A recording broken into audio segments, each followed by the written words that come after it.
As Australian troops fight in Afghanistan, nearly 60,000 Defence Force veterans back home are in the thick of their own battle.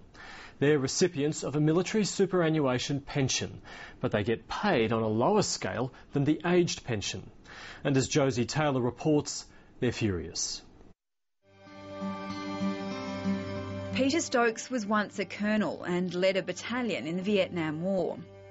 He has no regrets about the years spent serving his country, but he feels betrayed about his treatment in retirement. It has created an enormous amount of anger, and I don't think that government is as aware of the anger as they should be. Mr Stokes is one of 57,000 Australians over 55 years old who gave at least 20 years' service to the Defence Force. He contributed to a military superannuation pension, which he now partly relies on to live. Many veterans use it to supplement their main income, which could include service or aged pensions.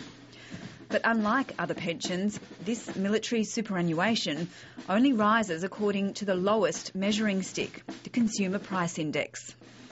I'm getting by. I mean, there's no question about that. But I wouldn't represent the average. Now, the average superannuation pension is only about $20,000 to $22,000 a year.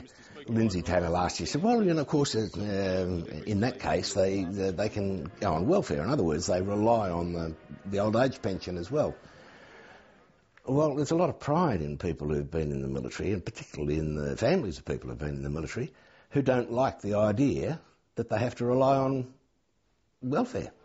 Last month, the Senate knocked back a bill that would have lifted the superannuation pension to match indexation of the aged pension. Labor voted against the bill, saying it would cost billions of dollars. The reasons for the bill's failure were, firstly, the present budget situation and the need to return to a surplus by 2012-13. The Coalition claims it is affordable at about $100 million per year. We dispute their figures, and we dispute the fact that there aren't savings. I mean, everyone knows that there are savings in the Defence Department. But the Defence Minister, Stephen Smith, says the Coalition is being opportunistic. Pretending to military superannuants, there is a magic solution. Recently a bill was rejected in the Senate. What the Liberal Party never told anyone was that if that bill had been passed, it would have seen the taxpayers of Australia fork out billions of dollars. Successive Australian governments have always wanted to ensure that our military superannuants and our veterans are treated in the best possible manner, and that's certainly what this government does. Thanks, Julie. Your lads really helping us out. Not according to Vietnam veteran John Griffiths and his wife Lois. Sure. What's that, 500 of? 580. Well, bread and margarine for this month. 26 years, my pension has been going backwards and backwards for quite some time. We'll never recover that, but we accept that as long as we don't slip back any further. John Griffiths says his superannuation pension isn't all of his income, but it's a crucial part. I still love you. I think a sad fact of life is now that here we are at an age where we should be turning around helping our children, where in fact it's getting to the stage where the children help us. We've just had two granddaughters around last week for a week's holiday with us, and her mother gave us $200 to help out with the costs for the week, so we could take them out. Now that's an indictment.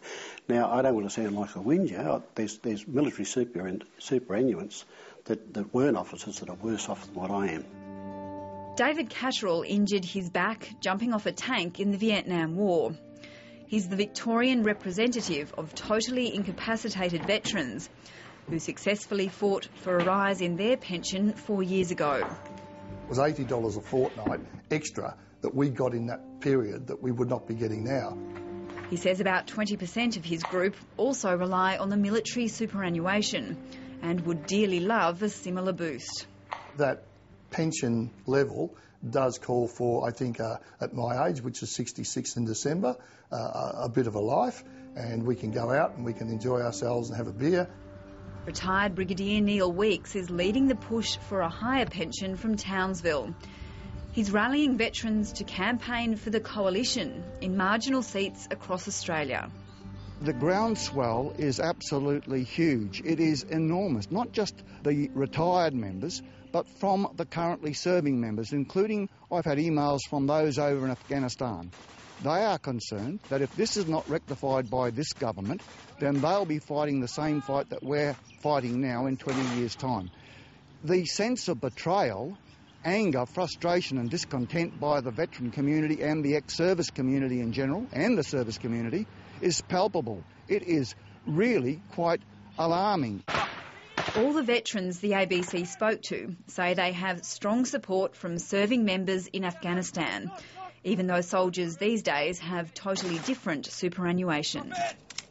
They think it's terribly unjust. Many of them believe that they'll be left on the heap once they get out of the services as well. The only time you see a politician these days is at a military funeral when someone gets killed in Afghanistan. It's for a photo opportunity and PR thing, but they don't get off the backsides and have a look at what's happening to the soldiers that are trying to survive. We are very conscious of our soldiers who return from Afghanistan. It's very important that is part of the Australian ethos, and that is what the government does. Some who fought for their country say they're examining their final options. The only other way we can do it is to talk to people and say, don't let your children join the armed forces because you're not looked after from the time you leave.